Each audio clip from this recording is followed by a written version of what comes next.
दोस्तों, मैं सनीश कुमार, हमारे यूट्यूब चैनल में आपका स्वागत है। मैं आज Bihar SSC question bank practice set 2 आज करवाने जा रहे हैं, जो कि प्रैक्टिस सेट 1 कल की क्लास में हुई थी और 75 क्वेश्चन जीके जीएस का रहेगा क्यूज के रूप में। आप लोग भी कमेंट बॉक्स में आंसर बताने का कोशिश करें और हमारे वीडियो को शेयर करें और सब्सक्राइब करें। हमारे साथ जुड़िए और हमारे क्वेश्चन बैंक का क्वेश्चन देखिए कैसा है, आप लोग का अच्छा लगे तो शेयर करें। तो आइए अब क्यूज स्टार्ट करने जा रहे हैं। आप लोग भी कमेंट बॉक्स में आंसर बताने का कोशिश करें और जुड़िए हमारे साथ। चैनल को शेयर कीजिए और ज़्यादा से ज़्यादा लोगों तक चैनल को पहुंचाने का काम करिए। तो पूछा जाता है कि 1857 की क्रांति के समय बिहार से कौन थे। 1857 की क्रांति के समय बिहार से विद्रोह कौन दबाए थे? तो यह आप वीर लोग कुंवर सिंह थे। कौन जरूर थे? बताइए कमेंट में। आप लोग कमेंट में बताने की कोशिश करें। आप लोग से भी पूछा जाएगा, कमेंट में आप लोग आंसर बताइएगा। तो बिहार से कौन थे? तो वीर कुंवर सिंह थे। कौन थे? बिहार से वीर कुंवर सिंह थे। और ऐसे ही पूछा जाता है 1857 की क्रांति के समय कानपुर से कौन थे? यह कानपुर से विद्रोह कौन दबाए थे? तो नाना साहेब थे। कौन थे? कानपुर से कौन थे? नाना साहेब थे।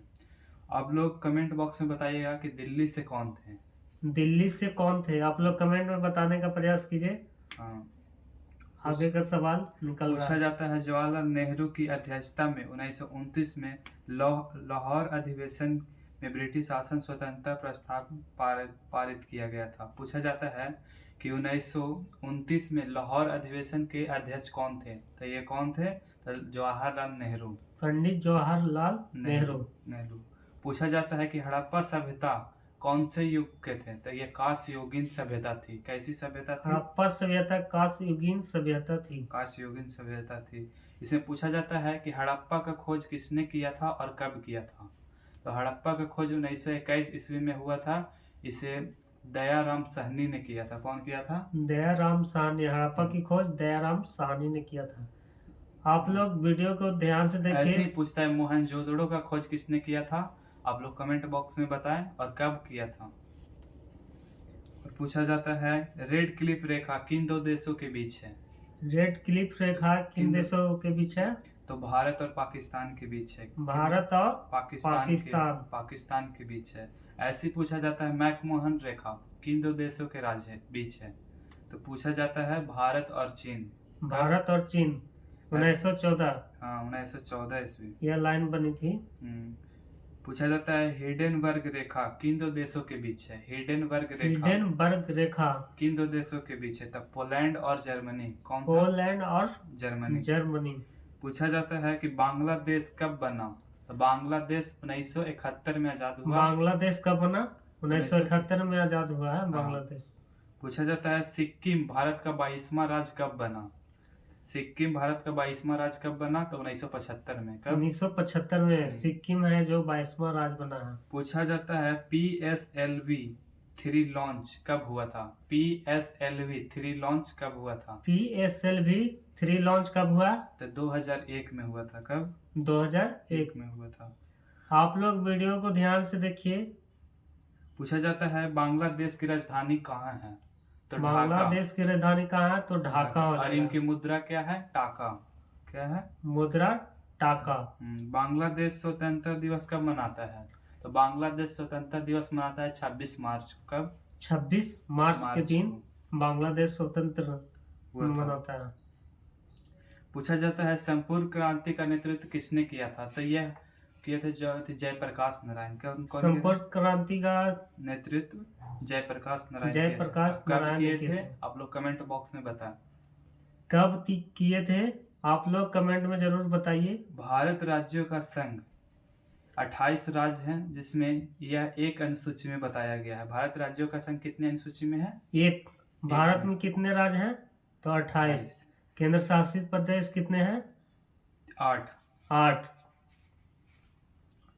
पूछा जाता है एशिया महादेश के मालवीय, इंडोनेशिया, किरबाती, साओटो एवं प्रिंसिप ये सब देश आते हैं कहाँ? एशिया महादेश के में। एशिया महादेश में आते हैं। पूछा जाता है चीनी यात्री हेनसोंग हर्षवर्धन के शासन काल में भारत आया था। पूछता है कि चीनी यात्री हेनसोंग किसके शासन काल में भारत आया था?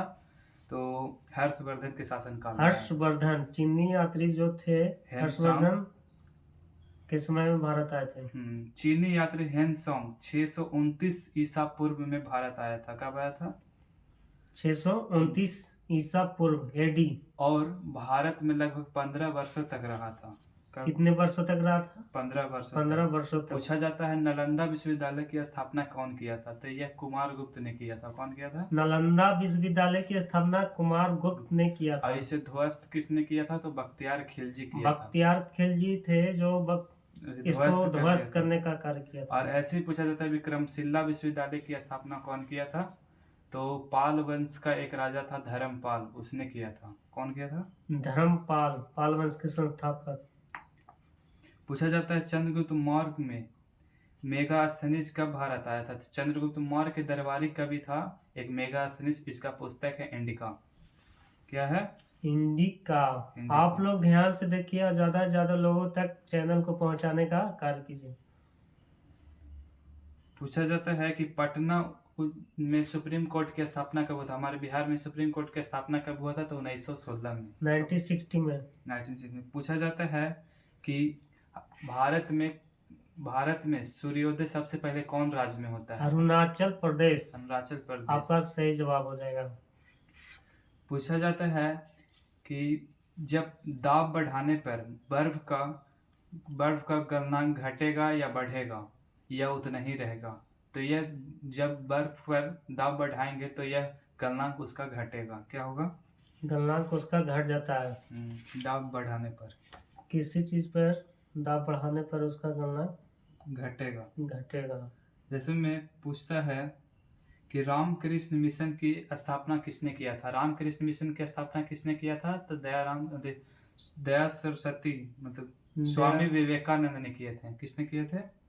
स्वामी विवेकानंद ने किए थे रामकृष्ण मिशन की स्थापना। पूछा जाता है आर्य समाज की स्थापना किसने किया था? दयानंद सरस्वती ने किए थे। स्वामी दयानंद सरस्वती ने आर्य समाज की स्थापना किए थे। आत्मीयता सब वेदांतों के कॉलेज राजा राम मोहन राय। किसने? वेदांतों की कॉलेज राजा राम मोहन राय को कहा जाता है। पूछा जाता है कि 1911 में भारतीय राष्ट्रगान पहली बार गाया गया था। 1911 में भारतीय राष्ट्रीय गान जो जन गण मन है ये 1911 में गाया गया था। और इनका राइटर कौन है? आप लोग कमेंट बॉक्स में बताएं। जरूर बताने का प्रयास कीजिए। भारत का राष्ट्रीय ध्वज तिरंगा पिंगली वेंकैया ने डिजाइन किया था। पूछा जाता है कि राष्ट्रीय ध्वज जो हमारे भारत का है इसका डिजाइन किसने बनाया था? तब पिंगली वेंकैया ने। पिंगली वेंकैया। पूछा जाता है राष्ट्रीय ध्वज जो चक्र है वह भारत का राष्ट्रीय चिन्ह है। यह सारनाथ के स्तंभ से लिया गया है। पूछा जाता है कि हमारे भारतीय राष्ट्रीय जो चिन्ह है जो कहाँ से लिया गया है? तो सारनाथ के स्तंभ से लिए गए। सारनाथ के स्तंभ से लिया गया भारतीय राष्ट्रीय। पूछा जाता है कि गौतम बुद्ध सबसे प्रथम उपदेश कहाँ दिए थे? तो सारनाथ में। और सबसे ज्यादा सर्वाधिक बार कहाँ दिए थे? तो श्रावस्ती में। कहाँ दिए थे? श्रावस्ती। आप लोग कमेंट में बताएं कि महात्मा बुद्ध का जन्म कहाँ हुआ था। सतलज नदी पर भाखड़ा बांध परियोजना बांध है। सतलज नदी पर कौन सा बांध है? भाखड़ा नांगल बांध। भाखड़ा नांगल परियोजना। पूछा जाता है शिवालिक पर्वत सबसे प्राचीन पर्वत है। बिहार का साक्षरता दर पूछा जाता है। बिहार का साक्षरता दर कितनी है? तो 63.82%। कितना है? 63.82% है। पूछा जाता है बिहार सर्वाधिक जनघनत्व वाला राज्य है। पूछा जाता है जनघनत्व वाला राज्य कौन सा है? तो बिहार है। बिहार। जनसंख्या में सबसे ज्यादा कौन हो जाएगा? यूपी। और पूछा जाता है कि क्षेत्रफल की दृष्टि से भारत का सबसे बड़ा राज्य कौन सा है? तो यह राजस्थान हो जाएगा। और यह भी पूछा जाता है कि राजस्थान में सबसे पहले पंचायती राज व्यवस्था लागू किया गया था। पूरा भारत में सबसे पहले पंचायती राज व्यवस्था कहाँ लागू हुआ? राजस्थान में। कब हुआ था? तो 1959 में। कब? 1959 में। पूछा जाता है कि भारत में कौन सा राज्य है जो सब सर्वाधिक लिंगानुपाती और साक्षरता वाला राज्य है? तो केरल हो जाएगा।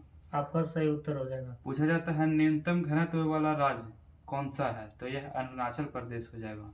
न्यूनतम घनत्व वाला राज्य कौन सा हो जाएगा? अरुणाचल प्रदेश। पूछा जाता है कि सम्राट अशोक जिसने 40 वर्षों तक भारत में राज्य किया था इसकी राजधानी कहाँ थी? तो पाटलिपुत्रा। पाटलिपुत्रा हो जाएगा। पूछा जाता है कि अशोक जब अपना राज्य सिंहासन पर बैठा था तो कितने दिनों की शासनकाल किया था? तो 40 वर्षों का। इनकी राजधानी कहाँ थी? तो राजधानी पाटलिपुत्रा था। कहाँ था? राजधानी हो जाएगा पाटलिपुत्रा। पाटलिपुत्रा। पूछा था महाराजा अशोक मौर्य वंश से महाराजा अशोक थे जो मौर्य वंश के शासक थे। कौन वंश के शासक थे? मौर्य वंश का शासक हो जाएगा। चंद्रगुप्त मौर्य का पुत्र बिंदुसार था तथा बिंदुसार का पुत्र अशोक था। पूछा जाता है अशोक किसका पुत्र था? तो बिंदुसार का। बिंदुसार का। पूछा जाता है अशोक 269 ईसा पूर्व में मगध राज सिंहासन पर बैठा। पूछा जाता है कि अशोक अपना राज सिंहासन पर कब बैठा था? तो 269 ईसा पूर्व में। 269 269। सारनाथ स्तंभ का निर्माण किसने करवाया था? तो यह अशोक ने करवाया था। पूछा जाता है कि सारनाथ का स्तंभ है जो निर्माण किसने करवाया था? तो अशोक ने करवाया था। किसने कराया था? अशोक। आपको सही जवाब हो जाएगा। पूछा जाता है नीतीश कुमार प्रथम इंजीनियरिंग स्नातक मुख्यमंत्री थे। पूछा जाता है कि इंजीनियरिंग स्नातक मुख्यमंत्री कौन थे? तो नीतीश कुमार। इंजीनियरिंग स्नातक मुख्यमंत्री। नीतीश कुमार का जन्म बिहार में बख्तियारपुर में हुआ था। नीतीश कुमार का जन्म कहाँ हुआ था? बिहार के बख्तियारपुर में हुआ था।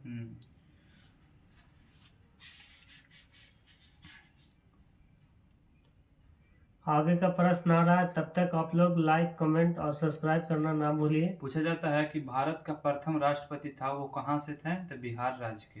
कहाँ के थे? डॉक्टर राजेंद्र प्रसाद का कौन सा राज्य के थे? बिहार राज्य। पूछा जाता है कि गुरु गोविंद सिंह कौन से धर्म से संबंधित है? तो यह सिख धर्म के सबसे अंतिम गुरु थे। 10वें गुरु एवं अंतिम गुरु थे।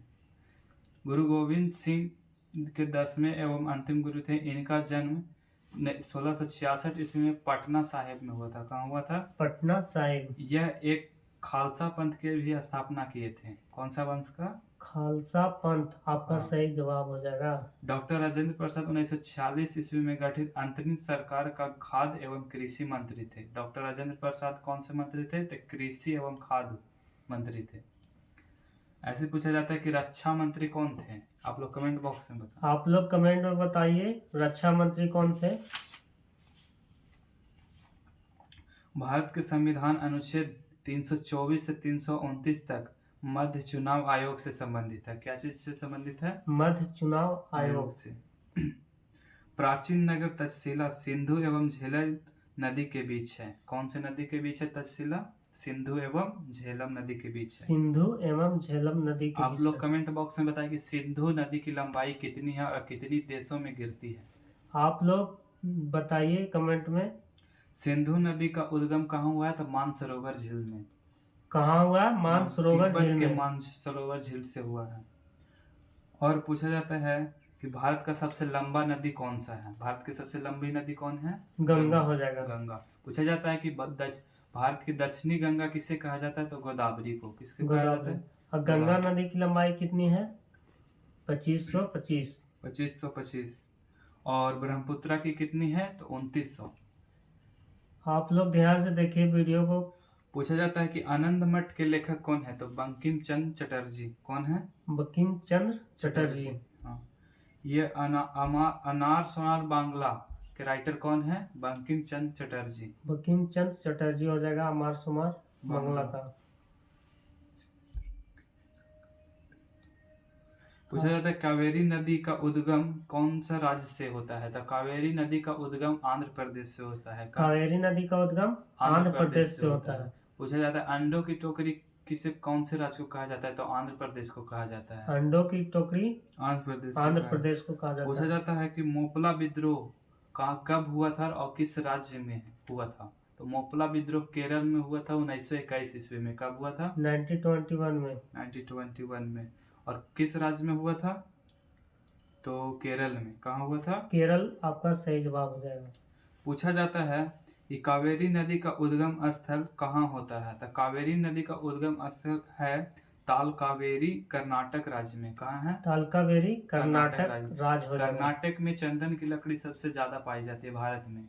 चंदन की लकड़ी सबसे ज्यादा कर्नाटक में देखने को मिलते हैं। और सोना भी सबसे ज्यादा कर्नाटक में। पूछा जाता है गोदावरी नदी का उद्गम पश्चिम घाट के त्रिवेण पहाड़ी से हुआ है। यह महाराष्ट्र के नासिक जिले में है। गोदावरी नदी का उद्गम पश्चिमी घाट के त्रिवेण पहाड़ी से होती है और महाराष्ट्र के कौन से जिले में है? तो नासिक जिले में। नासिक जिले में हो जाएगा। हाँ, स्वामी सही विवेकानंद के अनुभवों कोलंबो के व्याख्या धारित किया गया है। और पूछा जाता है कि टेनिस खेल शब्द लव संबंधित है। टेनिस खेल जो है ये लव से संबंधित है। पूछा जाता है कि एम.एस. स्वामीनाथन भारत के हरित क्रांति के जनक कहे जाते हैं। हरित क्रांति के जनक कौन है? तो एम.एस. स्वामीनाथन। और श्वेत क्रांति का जनक कौन है? आप लोग कमेंट में बताने का प्रयास कीजिए। हैदराबाद में राष्ट्रीय स्मार्ट गवर्नमेंट के संस्थापक स्थित है। पूछा जाता है कि राष्ट्रीय स्मार्ट गवर्नमेंट की स्थापना किसने किया था? किस राज्य में है? तो हैदराबाद में। हैदराबाद।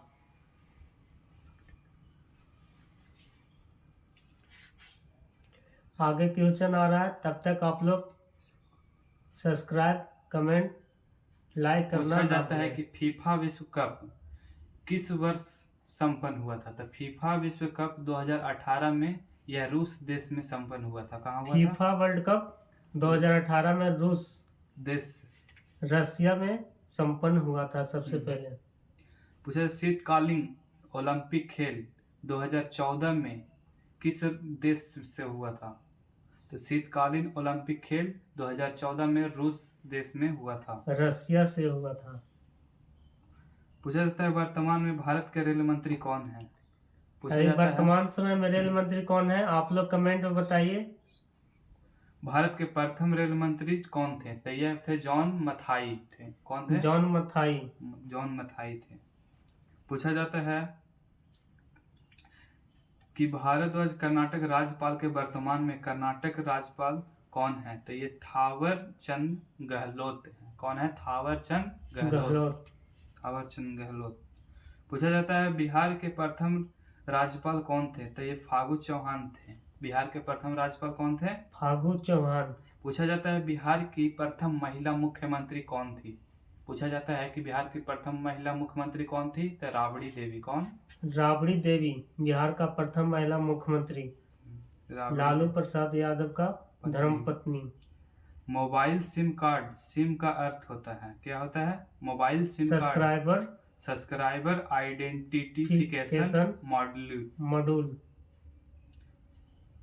ऐसे पूछा जाता है कि रैम का फुल फॉर्म क्या होता था? Random access memory. क्या चीज होता है? Random access memory. ऐसे रोम का क्या होता है? Read only memory. क्या होता है रोम का? Read only memory.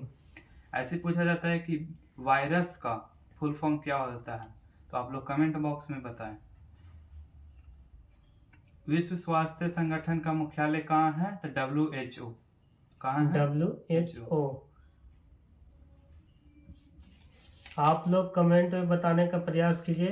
PDF आपको कि सूर्य मंदिर कहाँ है? तो कहाँ है? उड़ीसा में, कोणार्क। सूर्य मंदिर कहाँ है? उड़ीसा में, कोणार्क के उड़ीसा में। पूछा जाता है वृंदावन कहाँ है? तो मथुरा के यूपी राज्य के मथुरा में है। कहाँ है? वृंदावन कहाँ है? यूपी राज्य के मथुरा जो यूपी में पड़ता है। 75 GS पूछा जाता है बिहार SSC में, जो इस क्यूज में चलाया जा रहा है कि पेनक्रियाज उत्पादित किसके द्वारा होता है और कहाँ से होता है? तो पेनक्रियाज होता है अग्नाशय से। कहाँ से होते हैं? पेनक्रियाज अग्नाशय से होता है। और पूछा जाता है कि हमारे शरीर का मतलब कि पावर हाउस किसे कहा जाता है? तो माइटोकॉन्ड्रिया को कहा जाता है। किसको कहा जाता है? शरीर का ऊर्जा गृह माइटोकॉन्ड्रिया को कहा जाता है। पूछा जाता है कि धूप से, जो हमारे सूर्य के प्रकाश से कौन से विटामिन लिए जाती है? तो विटामिन डी। Vitamin D. और पानी में विटामिन B तथा C। और पूछा जाता है कि घुलनशील विटामिन कौन सी है? तो B और C। और पूछा जाता है कि अघुलनशील कौन है? तो ADEK। कौन है? ADEK, जो पानी में नहीं घुलता। पूछा जाता है कि हमारे रक्त को थका कौन बनाता है? तो विटामिन K। कौन बनाता है? रक्त को थका बनाने का काम विटामिन K करता है। जैसे पूछा जाता है कि विटामिन A का रासायनिक नाम क्या है? तो विटामिन A का रेटिनॉल। क्या है? आपका सही जवाब हो जाएगा रेटिनॉल। पूछा ये जाता बिहार एसएससी का सेट प्रैक्टिस चल रहा है। क्यूज के रूप में 75 क्वेश्चन कराया जाएगा। आप लोग जरूर से जरूर इस वीडियो को देखिए और ज़्यादा से ज़्यादा शेयर करने का प्रयास कीजिए। पूछा जाता है कि हमारे शरीर में लगभग ब्लड कितने कितने लीटर होते हैं, तो ये लगभग 5 से 6 लीटर होते हैं। कितने लीटर कितने होते हैं? लीटर होते हैं? तो 5 से 6 लीटर लगभग होते हैं। पूछे जाते हैं कि हमारे शरीर में हड्डियों की कुल संख्या कितनी होती है। वयस्क जब वयस्क हो जाता है तो 206 होता है। ऐसे जब नॉर्मल बालक ये सब रहता है उसमें 300 होता है। कितना होता है? 300। 300। बच्चा में 300 और और वयस्क में 206। 206। इस क्यूज में भाग लीजिए। विटामिन ए की कमी से कौन सी रोग होती है? तो रतौंधी। कौन सी? विटामिन ए की कमी से रतौंधी होती है। रतौंधी होती है। विटामिन। पूछा जाता है कि हमारे हृदय का वजन कितना होता है। हृदय का वजन कितना होता है? आप लोग कमेंट बॉक्स में बताओ। कमेंट बॉक्स में इसका उत्तर देने का कोशिश करिए। पीडीएफ आपको व्हाट्सएप में मिल जाएगा। पूछा व्हाट्सएप को जाता है ज्वाइन कि कीजिए। कंप्यूटर का जनक किसे कहा जाता है? तो कंप्यूटर का जनक चार्ल्स बेबेज को कहा जाता है। किसे कहते कंप्यूटर हैं? का जनक किसे कहा जाता है? Charles Charles Babbage Babbage. को कहा जाता है। कंप्यूटर वायरस प्रोग्राम है से संबंधित है। कंप्यूटर किससे संबंधित है? तो वायरस प्रोग्राम से। ये PYQ चल रहा है जो बिहार एसएससी सेट में का ये क्वेश्चन बैंक है, उसी का ये सॉल्यूशन चल रहा है। दोस्तों आप लोग भी देखिए। आप लोग ये वीडियो को ज़्यादा से ज़्यादा शेयर करने का प्रयास कीजिए ताकि अन्य लोगों को भी फायदा मिल सके। आप लोग बताइएगा कि दिल्ली सल्तनत का स्थापना कब हुआ था और किसने किया था?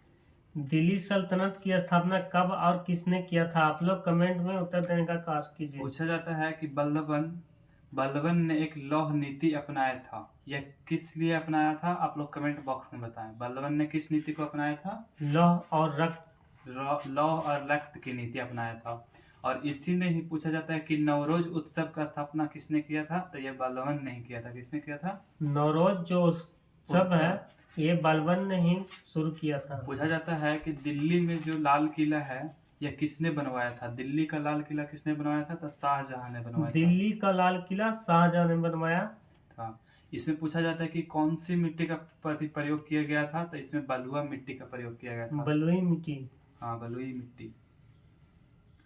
पूछा जाता है कि दिल्ली का कुतुब मीनार का नींव किसने रखा था? दिल्ली में कुतुब मीनार का नींव किसने रखा था? और तो कुतुबुद्दीन ऐबक ने रखा था। इसके 5वें मंजिल का निर्माण किसने करवाया था? तो फिरोज शाह तुगलक ने करवाया था। किसने करवाया था? बीच वाला मंजिल का निर्माण किसने कराया? तो इल्तुतमिश था। इल्तुतमिश दामाद था कुतुब ऐबक का।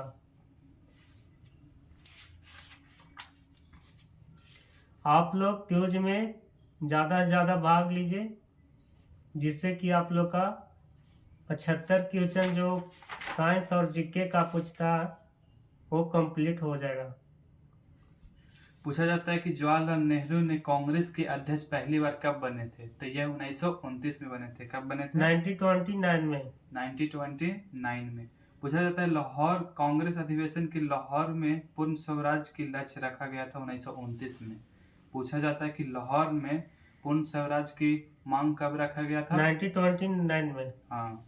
पूछा जाता है कि हरिपुरा कांग्रेस का अधिवेशन कब किया गया था? तो यह 1939 में किया गया था। कब किया गया था? 1939। यह त्रिपुरी कांग्रेस अधिवेशन हुआ था। इसके अध्यक्ष थे सुभाष चंद्र बोस। तो आप लोग बताइए कि फ्रंटियर गांधी या सीमांत गांधी किसे कहते हैं? फ्रंटियर गांधी या सीमांत गांधी किसे कहते हैं? खान अब्दुल गफ्फार खान को खान कहते हैं। अब्दुल गफ्फार खान को। अब हम साइंस का सेशन स्टार्ट होता है। अब साइंस पढ़ाने जा रहे हैं। तो पूछा जाता है कि सबसे मीठी शर्करा कौन सी होती है? तो सबसे मीठी शर्करा फ्रैक्टोज होता है। कौन सी होती है? सबसे मीठी शर्करा फ्रैक्टोज होता है। पूछा जाता है कि पीयूष ग्रंथि को और कौन सी ग्रंथि कहा जाता है? तो पीयूष ग्रंथि को मास्टर ग्रंथि के नाम से ग्रंथि जाता है। हमारे शरीर में सबसे बड़ी ग्रंथि कौन सी होती है? आप लोग कमेंट बॉक्स में बताएं। आप लोग कमेंट बॉक्स में इसका जवाब देने का प्रयास करिए। पूछा जाता है कि मनुष्य के शरीर में पैरों की हड्डियों को क्या कहा जाता है? तब फिबुला या टिबिया कहा जाता है। क्या कहा जाता है? फिबुला या टिबिया मनुष्य के शरीर के पैर का हड्डी का नाम है। और पूछा जाता है कि मनुष्य के शरीर की सबसे बड़ी हड्डी कौन सी होती है? तो फीमर, उसको बोलते हैं फीमर, जो जांग की हड्डी होती है। कौन सी होती है? सबसे मजबूत हड्डी फीमर, जो जांग में होता है। सबसे लंबी हड्डी। और सबसे मुलायम हड्डी कौन सी होती है? स्टेपिस। स्टेपिस, जो कान में होती है। कहाँ पे होती है? कान में। पूछा जाता है कि हमारे आँख पर जो प्रतिबिंब बनता है वो कहाँ पे बनता है? तो रेटिना पे। रेटिना पे। रेटिना पे। और पूछा जाता है कि जो हमारे आँख जो दान दिया जाता है वो कौन सी दिया जाता है? तो कॉर्निया को दान दिया जाता है। किसको दान दिया जाता है? कॉर्निया को। कॉर्निया को। ऐसे कैसा प्रतिबिंब बनता है? आप लोग कमेंट में इसका उत्तर देने का प्रयास कीजिए। जैसे पूछा जाता है कि निकट दृष्टि दोष में कौन सा लेंस का प्रयोग किया जाता है? तो निकट में किया जाता है अवतल का। कौन सा का? निकट में अवतल का। लेंस का प्रयोग किया जाता है। और दूर दृष्टि दोष में उत्तल का। दूर दृष्टि में उत्तर का। पूछा जाता है कि गाड़ी के साइड मिरर में कौन सा लेंस होता है? गाड़ी के साइड मिरर में कौन सा लेंस होता है? तो गाड़ी के साइड दर्पण। कौन सा दर्पण होता है? तो उत्तल दर्पण। उत्तल दर्पण। उत्तल दर्पण होता है। उत्तल दर्पण द्वारा बना प्रतिबिंब कैसा होता है? आप लोग कमेंट में बताएं। Computer virus program. पूछा जाता है कि बायोगैस किसको कहते हैं? तो बायोगैस किसको कहते हैं? तो CO2 को कहते हैं बायोगैस। बायोगैस CO2 को कहते हैं। इसे पूछता है कि पेड़ कार्बन डाइऑक्साइड कब लेता है और कब छोड़ता है? तो हम लोग कार्बन डाइऑक्साइड उन लोग रात में छोड़ता है और दिन में ऑक्सीजन लेता है। कब लेता है? दिन में ऑक्सीजन और रात में CO2। पूछा जाता है कि प्रकाश कौन सी अभिक्रिया है? तो प्रकाश एक अनुप्रस्थ अभिक्रिया है। कौन सी अभिक्रिया है? अनुप्रस्थ। पूछा जाता है ओजोन परावैंगनिक किरणें हैं। ओजोन कौन सी किरणें हैं? परावैंगनिक किरणें हैं। हाइड्रोजन पेरोक्साइड ऑक्सीकारक है। कैसे है हाइड्रोजन पेरोक्साइड? ऑक्सीकारक। पूछा जाता है कि जो न्यूक्लियर होते हैं, न्यूक्लियर में उसमें कौन सी धातु का प्रयोग किया जाता है? तो बोरॉन का। कौन सा? बोरॉन। उसमें D2O का प्रयोग किया जाता है मंदक के रूप में। किसको? D2O। डाईऑक्सी राइबोज उसको बोलते हैं, जो भारी जल का सूत्र है D2O। आप लोग ध्यान से देखिए, पूरा वीडियो देखिए। नाभिकीय रिएक्टर में मंदक के रूप में भारी जल का प्रयोग किया जाता है। मंदक के रूप में किसका उपयोग करते हैं? तो भारी जल का। पूछा जाता है एस्बेस्टस के कारण कौन सी रोग होते हैं? तो एम्फेसेमा। कौन से? एम्फेसेमा। धूल जैविक प्रभाव के कारण होने वाली एक प्रमुख रोग है। धूल जो होता है एक जैविक प्रभाव के कारण एक होने वाला रोग है। कौन से? जैविक प्रभाव के कारण होने वाला रोग है। पूछा जाता है कि लौह कण यह सिडिरोसिस या लौहमयता है। क्या है? सिडिरोसिस या लौहमयता। वायु का वेग से संबंधित, दाब प्रवणता से संबंधित है। वायु का वेग संबंधित किससे है? तो दाब प्रवणता से संबंधित है। दाब प्रवणता से संबंधित है। पूछा जाता है कि न्यूटन का प्रथम नियम या जड़त्व का नियम भी कहा जाता है। न्यूटन का प्रथम नियम को जड़त्व का नियम भी कहा जाता है। न्यूटन का तृतीय नियम, जैसे कि कोई बंदूक को हम लोग चलाते हैं तो अचानक पीछे की ओर झटका मारता है, क्रिया के प्रतिक्रिया बल, उसे क्रिया प्रतिक्रिया बल भी कहा जाता है। न्यूटन साहब ने 3 प्रकार के गति का नियम दिए थे, जिस गैलीलियो का नियम भी कहा जाता है। प्रथम नियम, द्वितीय नियम और पूछा जाता है वायु की गति को मापने के लिए किसका प्रयोग किया जाता है? तो वायु की गति के मापने के लिए एनीमोमीटर का प्रयोग किया जाता है। एनीमोमीटर का प्रयोग किसके मापने के लिए किया जाता है? तो वायु की गति को, वायु के गति का। जैसे में समुद्र में पानी का पता लगाने के लिए जैसे सोनार का प्रयोग किया जाता है। किसका प्रयोग किया जाता है? सोनार का प्रयोग। पानी का। जैसे पूछा जाता है कि विद्युत जनरेटर, जो जनरेटर होता है जो यांत्रिक ऊर्जा को विद्युत ऊर्जा में कन्वर्ट करता है। यांत्रिक ऊर्जा को विद्युत ऊर्जा में कन्वर्ट करता है। पूछा जाता है सेल क्या है? जैसे पूछा जाता है सेल 2 प्रकार के होते हैं, एक प्राथमिक सेल होती है, एक द्वितीयक सेल होती है। प्राथमिक सेल वे सेल होते हैं जिसको एक बार यूज करने के बाद दोबारा यूज नहीं कर सकते, उसे प्राथमिक सेल कहते हैं। द्वितीयक सेल किसे कहते हैं? इसको एक बार यूज, उसको बार बार जो बैटरी जो बार बार यूज में आता है उसे द्वितीयक सेल कहते हैं। जैसे में बोला जाता है कि इन्वर्टर वगैरह लगाते हैं तो उसमें बड़ा सा बैटरी रहता है, उसमें जब पानी डलाते हैं तो हम लोग पानी चेंज करते रहते हैं, तो उसको बार बार यूज करते हैं, तो वो द्वितीयक सेल का उदाहरण है। जैसे पूछा जाता है कि टॉर्च का बैटरी, वो प्रथम सेल का उदाहरण है, उसको एक बार यूज करने के बाद उसको दोबारा यूज हम लोग नहीं कर पाते हैं। आप लोग पूछा जाता वीडियो है को ध्यान से देखिए कि बैटरी में कौन सा अम्ल होता है, तो बैटरी में H2SO4 होता है। क्या होता है? बैटरी में H2SO4 अम्ल पाया जाता है। पूछा जाता है कि मानव शरीर का रक्तचाप अधिवृक्क ग्रंथि से संबंधित होती है। किससे संबंधित? अधिवृक्क ग्रंथि। पूछा जाता है एंड्रीनल ग्रंथि वृक्क का ऊपरी सतह को कहते हैं, वृक्क के ऊपरी सतह को कहते हैं एंड्रीनल ग्रंथि। एंड्रीनल ग्रंथि। पूछा जाता है कि हमारे रक्त लाल किसके कारण होते हैं, तो हेमोग्लोबिन के कारण होते हैं। हेमोग्लोबिन के कारण हमारे शरीर में जो रक्त होता है वो रेड होता है।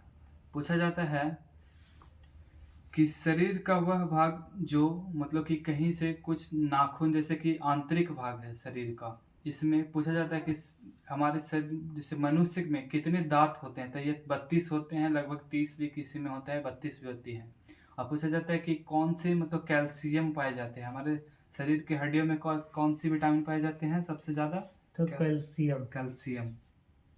मनुष्य के पैरों में लगभग कितनी हड्डियां होती हैं, तो 2 हड्डी होती हैं। फीमर में कितनी होती हैं? 2 हड्डी होती हैं।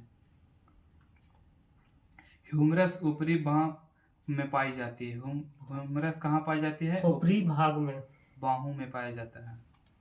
आप लोग वीडियो को ध्यान से देखिए, ज्यादा से ज्यादा लोगों तक शेयर करने का प्रयास कीजिए।